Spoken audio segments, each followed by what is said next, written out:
সুপ্রিয় শিক্ষার্থীবৃন্দ, কেমন আছো? আশা করি সবাই ভালো আছো।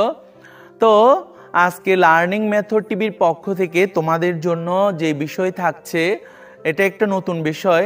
কারণ তোমরা অনেকে আমাকে মেসেঞ্জারে নক করেছো, স্যার আপনি তো ইংরেজির পাশাপাশি ক্লাসে বাংলাটাও পড়ান। হ্যাঁ, তো সে দৃষ্টিকোণ থেকে আমি বাংলা দ্বিতীয় পত্রের একটা গুরুত্বপূর্ণ বিষয় তোমাদের জন্য আজকে রেডি করেছি, আর সেটি হলো দ্বিরুক্ত শব্দ। দ্বিরুক্ত শব্দ তোমাদের জানা আছে? দ্বিরুক্ত শব্দ কি? দ্বিরুক্ত শব্দ হচ্ছে সেই শব্দ, অর্থাৎ যেই শব্দকে দুইবার উচ্চারণ করা হয়। দ্বিরুক্ত মানে কি? দুইবার উক্ত, যেটাকে দুইবার উচ্চারণ করা হয়। অর্থাৎ একটা শব্দকে একবার উচ্চারণ করলে অর্থ যা হবে, দুবার উচ্চারণ করলে অর্থটা আরো সম্প্রসারিত অর্থ প্রকাশ করবে, এটাই দ্বিরুক্ত। ধরো তোমার ক্লাসে কোনো একটা ছাত্র কি করলো, হইচই করতেছে পিছনে বসে বসে। তো আমি কি বললাম, এই তুমি পিছনে বসে বসে কথা, অর্থাৎ তুমি পিছনে বসে বসে গুনগুন করছো কেন? এই যে তুমি পিছনে বসে বসে গুনগুন, এই যে একটা শব্দের হ্যাঁ আমি দুইবার উচ্চারণ করলাম, এটাই দ্বিরুক্ত শব্দ। তো ওই বাংলা ব্যাকরণে অনেক দ্বিরুক্ত শব্দ রয়েছে। স্পেশালি তোমাদের পরীক্ষায় যেই দ্বিরুক্ত শব্দগুলো আসে, আমি আজকে তা নিয়ে আলোচনা করব।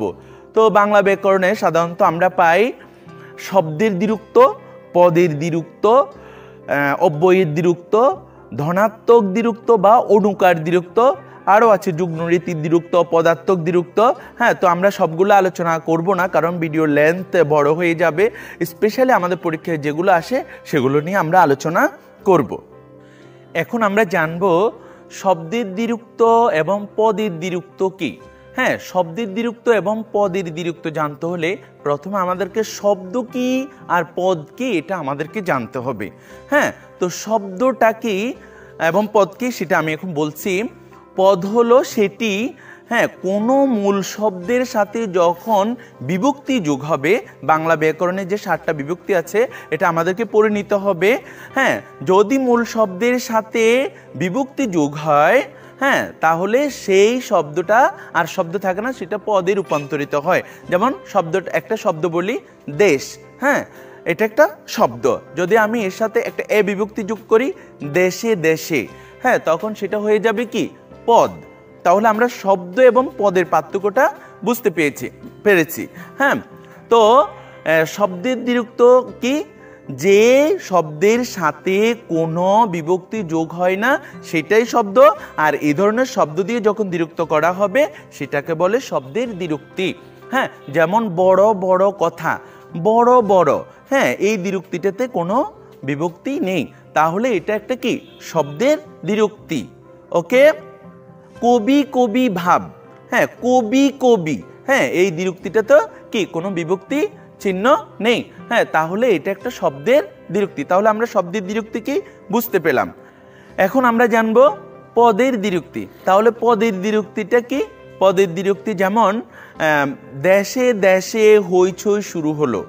দেশে দেশে, এই যে এখানে এ বিভক্তি আছে, দেশে এ বিভক্তি আছে, সো এটা পদ, তাহলে এটা পদের দ্বিরুক্তি। ওকে। দেশে, যেমন দুধে ভাতে, দুধে ভাতে, হ্যাঁ, তাহলে দুধে ভাতে এখানে বিভক্তি আছে, তাহলে এটা শব্দের দ্বিরুক্তি নাকি পদের দ্বিরুক্তি? অবশ্যই পদের দ্বিরুক্তি। তাহলে আমরা শব্দের দ্বিরুক্তি এবং পদের দ্বিরুক্তির পার্থক্যটা বুঝতে পারলাম। এবার আমরা জানবো অব্যয়ের দ্বিরুক্তি। হ্যাঁ, অব্যয়টা কি সেটা আমাদেরকে প্রথমে জানতে হবে। অব্যয় মানে যার কোনো ব্যয় নেই বা খরচ নেই, অর্থাৎ যাকে কমানো বাড়ানো যায় না, যার পুরুষবাচক এবং স্ত্রীবাচক হয় না, সেটা হচ্ছে অব্যয়। যেমন সিছি, এটা কি স্ত্রীলিঙ্গ পুরুষলিঙ্গ অর্থাৎ পুল্লিঙ্গ করা যাবে না। হ্যাঁ, টন টন, হ্যাঁ, করা যাবে না।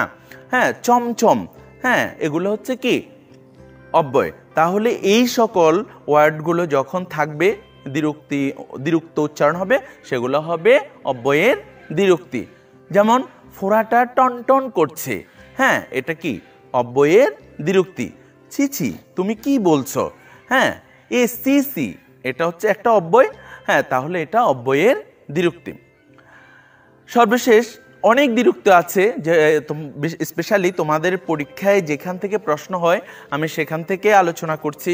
এবার আমরা জানবো অনুকার দ্বিরুক্তি বা কি ধনাত্মক দ্বিরুক্তি। তো অনুকার দ্বিরুক্তিটা কি আমরা এটা জানবো। অনুকার মিন্স অনুকরণ। হ্যাঁ, অর্থাৎ তুমি বাইরে থেকে এসে বললে স্যার বাইরে একটা কুকুর ঘেউ ঘেউ করছে। এই যে ঘেউ ঘেউ, হ্যাঁ আসলে প্রকৃতপক্ষে কুকুর কি ঘেউ ঘেউ করে? হ্যাঁ, এটা তো আমরা জানি না কুকুর কি বাংলা বলতে পারে নাকি। হ্যাঁ, অর্থাৎ কুকুর যে সাউন্ডটি করেছে ঠিক সেই সাউন্ডটি তুমি আমাকে বলেছ। হ্যাঁ, অনুকরণ করে, এটা হচ্ছে অনুকার দ্বিরুক্তি। যেমন শিশুটি ওয়াও ওয়াও করে কাঁদছে, হ্যাঁ অনুকার দ্বিরুক্তি। কোকিল কুহু কুহু করে ডাকে, হ্যাঁ মাথা ঝিমঝিম করছে, এগুলো হচ্ছে অনুকার দ্বিরুক্তি। তাহলে আমরা জানলাম হ্যাঁ পদের দ্বিরুক্তি, শব্দের দ্বিরুক্তি, অব্যয়ের দ্বিরুক্তি, অনুকার দ্বিরুক্তি। তো এখান থেকে তোমাদের পরীক্ষায় যে প্রশ্ন হয় সাধারণত দ্বিরুক্তি মানে দ্বিরুক্তি কাকে বলে, হ্যাঁ এটা আসে একটা প্রশ্ন। আর প্রশ্ন আসে এটি কোন ধরনের দ্বিরুক্তি, এই পদের দ্বিরুক্তি, শব্দের দ্বিরুক্তি, অব্যয়ের দ্বিরুক্তি, অনুকার দ্বিরুক্তি, কোন ধরনের দ্বিরুক্তি। তাহলে তুমি যদি দ্বিরুক্তির সংজ্ঞাটা জানো তাহলে তুমি এটা কি সঠিকটা দাগাতে পারবে। আরেকটা প্রশ্ন আছে, হ্যাঁ এই দ্বিরুক্তিটি কোন অর্থ প্রকাশ করে, এখন আমি তোমাদেরকে সেটি দেখাবো। যেমন রাশি রাশি ধান, এটি কোন অর্থ প্রকাশ করেছে। তো রাশি রাশি, সাধারণত আমরা জানি রাশি রাশি, রাশি মানে এখানে বেশি বোঝাচ্ছে, তাহলে এটা আধিক্য প্রকাশ করছে। ধরো আমি জ্বর জ্বর বোধ করছি, ঠিক জ্বর নয়, হ্যাঁ জ্বর জ্বর বোধ করছি মানে জ্বর আসছে আসছে এমন বোধ করছি, তাহলে এখানে সামান্যতা প্রকাশ করছে। হ্যাঁ এরকম আরও অনেক উদাহরণ আছে। হ্যাঁ তার মধ্যে কবি কবি ভাব আর গেল না, হ্যাঁ ঠিক সে কবি নয়, হ্যাঁ কিছুটা কবির মতো। ওকে, কালো কালো চেহারা, হ্যাঁ ঠিক কালো নয় কালোর মতো, এগুলো সামান্য অর্থ প্রকাশ করে। যেমন ছেলেটিকে চোখে চোখে রেখো, কোন অর্থ প্রকাশ করে, তাহলে এখানে যেহেতু চোখে চোখে রাখার কথা বলা হয়েছে সতর্কতা অর্থ প্রকাশ করে।